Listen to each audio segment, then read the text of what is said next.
Thank you for being here. Today is a big day in that we provided relief for Floridians who desperately need it. As you know, we don't get to pick the moment we're in, but this moment's delivered 3 blows to all of our citizens. 2 terrible hurricanes, a property insurance market that has been teetering on the verge of collapse, and runaway inflation. Today, we addressed relief in all 3 categories: to shore up our property insurance market, to provide significant relief to the victims of Hurricane Ian and Nicole, and also to provide some relief to the hardworking men and women who get on the road every day to go to work and serve the people of Florida. I want to introduce each of the bill sponsors and give them an opportunity to provide some comments before we take your questions. But I first want to say a big thank you to my counterpart, President Pasadomo, and the leadership in the Senate, Jim Boyd, who ran the property insurance bill, Travis Hudson, and others who held those bills up in the Senate, and also to the governor's office, to he and his team, for really what I think is an excellent, remarkable relationship and a great beginning to what I think is going to be a historic session where we address the needs of Floridians and make their lives better. So I'd like to call up first Chair Leek to talk about the property insurance bill, followed by Chair Rommel, and then we'll continue through. So Chair Leek. Thank you. Thank you. I appreciate you all being here. The work that we've been putting in to provide relief to consumers over the years in the property insurance market has culminated in the biggest, meatiest, beefiest property insurance reform legislation that this state has ever seen. I was honored to be a part of crafting it, and I'm honored to be a part of this legislature who is willing to go out and make the necessary decisions to do what's good for consumers. Thank you. Thank you, and I want to also second that. I want to thank the Speaker, the Governor, and the Senate President for having the courage to do what's right. We've all seen the problems in the insurance market, and what we've done today not only addresses some of the legal issues, but the out-of-control growth of Citizens Insurance, which would jeopardize the entire state in the future. And I really want to thank the Speaker again for having the courage and trust in me to run part of the bill with Chair Leek. So thank you. Thank you for being here this afternoon. I do want to thank the Speaker, Speaker Renner, Senate President Pasadomo, and certainly Governor DeSantis for providing a $751 million relief package to the citizens of the state of Florida. Some of it's direct relief to the citizen that would be directly to the citizen. Some of it will be going to local governments to help them in their efforts as they recover.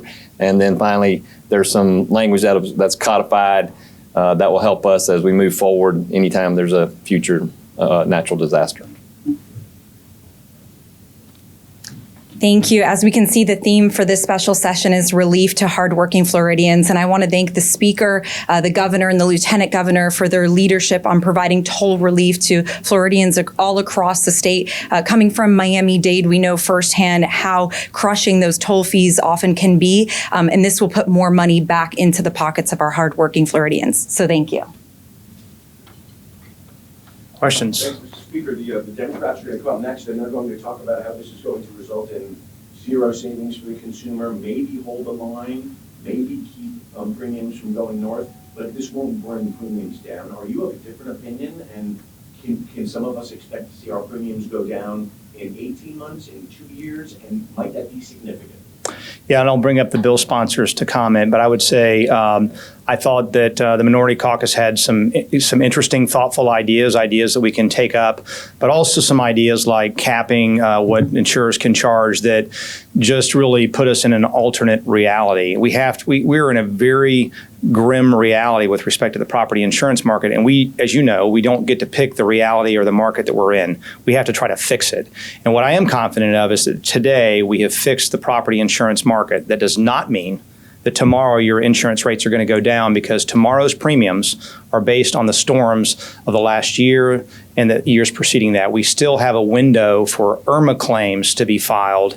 And so that's really what we're dealing with when we look at next year's premium increases. But this will begin the process of bringing new money into the state with respect to private insurance at the domestic level, but also reinsurance. It will take time, but I am confident that we have set the measures in place that are necessary to restore a healthy market like we enjoyed not so many years ago.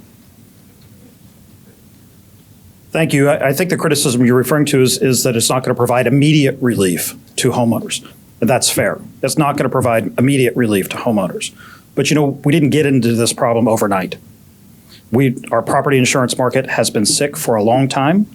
What we did today, and there's no magic pill to fix it, but what we did today is we took that medicine that, we probably let the sickness get ahead of us. We finally took our medicine. We're taking the medicine now, and we expect relief in the future. We've heard that question, and we've heard that from our constituents and the Democrat Party and the Republican Party.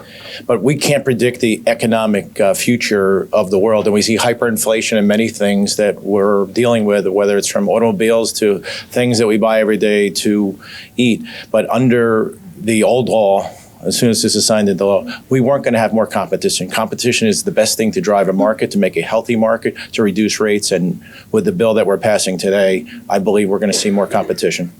Let me ask you this, though. You've heard a lot about accountability and a lack of data. I wonder about, how you're going to, what kind of response you expect to see from insurers in the state, say by, I'll just give you a date, March is your next regular legislative session. Do you want to see some action from them as far as reducing rates? Again, insurers have to have actuarially sound rates, so they actually have money to pay claims when they're there. And under the bill, you talked about, enforcement and, under the bill, we're giving OIR more money to make sure that insurance companies are acting in good faith. For the speaker, I have a question. The CEO of Homeowners Choice Insurance is going to make $7.7 million, about twice as much as the CEO of Publix. Heritage Insurance Holdings, that CEO is making $3 million this year. FedNat, the CEO of that company, had a $1.2 million basically walk away offer from the company. How does that sit with you? Well, it doesn't sit well, especially if they're going insolvent. I don't know if any of those companies, you mentioned one, I think, that may be going insolvent. Others have mentioned CEOs of companies that are national companies who are well capitalized and play a very important role in getting us back to where we need to go. And obviously, those decisions are up to their investors and board members to make. But certainly, we have an expectation that we're going to see some results from insurers. There's been a lot of talk for many, many years that the things we did today will change the market and were necessary. And the reason why you have insurers in 49 out of 50 states, but not the state of Florida. So we absolutely have higher expectations coming out of this session for insurers to see that progress. And if they come into the market and they bring rates down, they can pay their CEOs whatever they want to pay as long as they bring relief to Floridians. What were some of the ideas you mentioned Democrats had that, I guess, intrigued you or you thought were worth following up on? It was a long day with a lot of amendments, but there were some. I would put them in two categories, really, things that that we can address during the regular session and make some tweaks and adjustments to the bill that was just passed. Also, some suggestions that were not part of the subject matter of this bill, but are worthwhile pursuing. But then there are some other suggestions that I, again, would say really put us in an alternate state of reality. And so we have to recognize, and to your earlier question, John, I think it was you, about relief. While it doesn't provide immediate relief on premiums, because we're just not in that situation right now, it does provide immediate relief by raising the prospect that the insurance you had last year will still be here this year. That's where we are. I don't like that. Floridians don't like that. But because of a lot of litigation that Chair Leek has described on the House floor today, and two bad storms, we're in a very, very bad spot. So the win today is the hope that we can continue to have insurance for everyone, because without that, your home can be foreclosed on. It's a very, very bad situation. So yes, there is an immediate win, but not on premiums. It'll take some time until that new money comes in, those claims filter out from the storms of the past under the old rules before we start to see those premium rates go down. But we will see them go down over time. Your colleague over in the Senate, Senate President Kathleen Pascal, said that there will be hell to pay if rates don't go down. We see these reforms actually working. Do you affirm that, and what would that hell look like? Yeah, I would just say that to me, when we're looking at this, when I'm looking at what I would support or not support, I look at it through the eyes of the consumers. And you had the largest independent agent group, FAIA, comment earlier this week that this bill is first and foremost a pro-consumer bill. It's pro-consumer from the standpoint that if you don't have insurance, that's not good for consumers. And also the other measures that we've taken that over time will help reduce rates, that we get some of the frivolous litigation out of the system so that people that have paid their premiums their entire life and never made a claim are seeing, multi-digit increases year after year. That's not pro-consumer. So what we've done, I believe, from beginning to end is pro-consumer on the litigation front, but also shortening the amount of time that insurers have to get after a claim. Insurers should be just as quick to pay claims as they are taking premiums. And so, yes, after these major reforms, we will be looking at insurers to bring them back into the state and also say that we want blue chip companies. We want people that are going to come in with the new rules and have the capitalization and the professionalism to do the right thing by our policyholders. And if they don't, then we're going to be watching that very closely. And you see in this bill, we put in measures to strengthen OIR and even be more directive with them that we want them to perform their regulatory function, which they've done. They find companies, but we want them to be very proactive so that they get ahead of companies that are drifting into insolvency, but they also get after companies that are not responding timely to policyholders. Again, every insurer should be just as quick and just as anxious to pay claims and get people fixed in their homes as they are taking their premiums. Speaker, I know we just finished a special session on property insurance, but the Governor Rommel is possibly potentially 2 other special sessions or the regular session. Are there any pressing issues that you see need to be addressed before March, other than what we just Sure. I mean, and we have a lot of pressing issues. We dealt with 3 today, and I think there's certainly an opportunity. We always do look at what is the timeline. Is this something that can be addressed in session, or is this something that we need to do in special session? I can tell you this: we're going to be busy this session. The fact that the first week of committee week resulted in a major historic reform of our property insurance market is a sign of things to come. So I hope all of our members are well rested in the interim, because we're going to stay busy.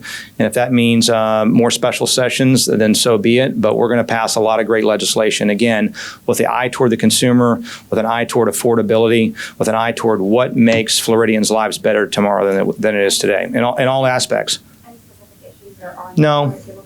No, I don't have any specific issues, but as we have those conversations and hear from our partners in the Senate, things that they may be important to them or to the governor, then we'll keep you informed. Speaking of the governor, I want to ask you, he was not that visible during the sessions. He was doing other things involving, COVID-19 vaccinations, like that. Was he an integral part of getting this through? Is he endorsing all this approach? Absolutely. No, Did he craft this? Is this where it came from? Look, it was input from really everybody. I know the Senate did. I know the governor's office really threw the door open to all stakeholders inside the process, outside the process, to really try to once and for all, because we've been at this for a few times. I like Chair Leek's allusion to a 12-step program. We've taken little steps and some material steps. We took a giant step today to fix the property insurance market, and the governor was absolutely, and his team was fully involved in that. And as I said earlier, I think from my perspective, the seamlessness, the collegiality, the desire to get things right among the governor's office with Senator Pasadomo and her team in the Senate and our team in the House is remarkable. And I think it should make everybody that looks at D.C., Republican or Democrat, and just shakes their head, because nobody seems to want to even talk to anybody, that you have a governor and Senate and House legislators who really do genuinely want to fix people's problems. And that's what we began doing today in a big way. Speaker Renner, you talked about no immediate relief and relief coming down the road a little bit. Is there a time frame that people could expect to see some rate relief? Yeah, and I think you do. You won't know it, because it's a question of how many companies go out of business, how many people have no ability to get insurance, and that is what I would say may be some instant relief. I'm not suggesting there won't still be companies that go out of business after this bill, because again, there's nothing that anyone could do to change what's happened in the past. And what's coming next year, early next year, is in large part, for the companies that are here, a function of what's happened in the past that is beyond our control. But I do believe that this will have an immediate impact in the sense of bringing capital into the market.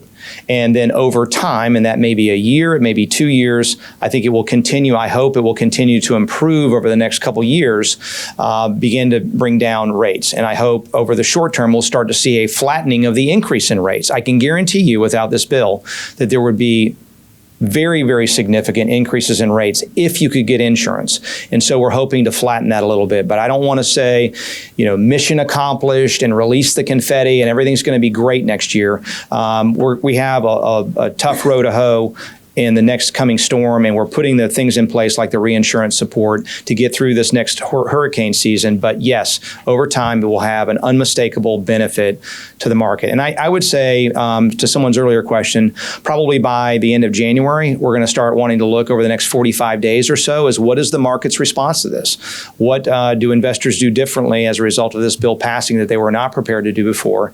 And that will tell us where we are. What's the gap that we still may need to fill? We may not be done yet, but we'll see what that looks like, and I'm optimistic that we will see positive movement. Anyone have any questions on hurricane relief or the toll relief program? I do have a question regarding your oversight bill for both you and Representative Leek, and that is, over the past 2 months, we've learned that the governor's office has spent $1.5 million on these relocation services for migrants. However, we don't have many answers as to where that money went. There's no contract, there's no agreements and records relating to the subcontracts.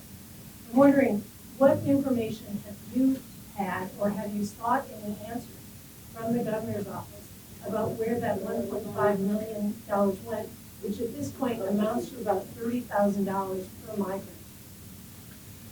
Well, I think the cost of immigration is unprecedented and is certainly far more than the numbers you've described. And I think it's unmistakable that it was the legislature's intent that the governor have the resources to not allow illegal immigrants to pour into the state of Florida. And there are 3 areas of concern. One is the normal one, which is that those immigrants put a huge tax on the taxpayers in terms of health care support, education support, housing, all the things when you come to a place with nothing that the taxpayers have to pick up the bill. That's always the case with illegal immigration. But 2 of the things that are such a tragedy of what's happening at the border right now, which is completely uncontrolled, with no apparent desire to do anything about it by the Biden administration, and the media has unfortunately not commented a lot about this, is the huge increase in human trafficking, whether that's sexual prostitution or whether that's labor trafficking, as well as fentanyl. Fentanyl, which as we all know, a small speck of dust of it can kill people. We've had more fentanyl come across the border, enough fentanyl to kill every single man, woman, and child in America. So I think the governor not only needs to do what he has done, but we as a legislature are going to look for how we can be supportive. A governor of any state has not only a right, but I think an obligation to protect his or her citizens from those kinds of threats, and especially threat of human trafficking and the threat of continued drug overdoses that are resulting from fentanyl that is pouring across the southern border. So I think those numbers. I understand that it's a policy, but what I don't have is a sense that you have actually done any oversight of the spending. $30,000 for 40 people per person. Is that how the state should be spending its money? And are you raising any questions about how that money was spent, given what the legislature offered? My point to you is the 3 areas of threat and cost that I described far, far outweigh the numbers you've described. And the legislature, in fact, appropriated money for the governor to do what he did.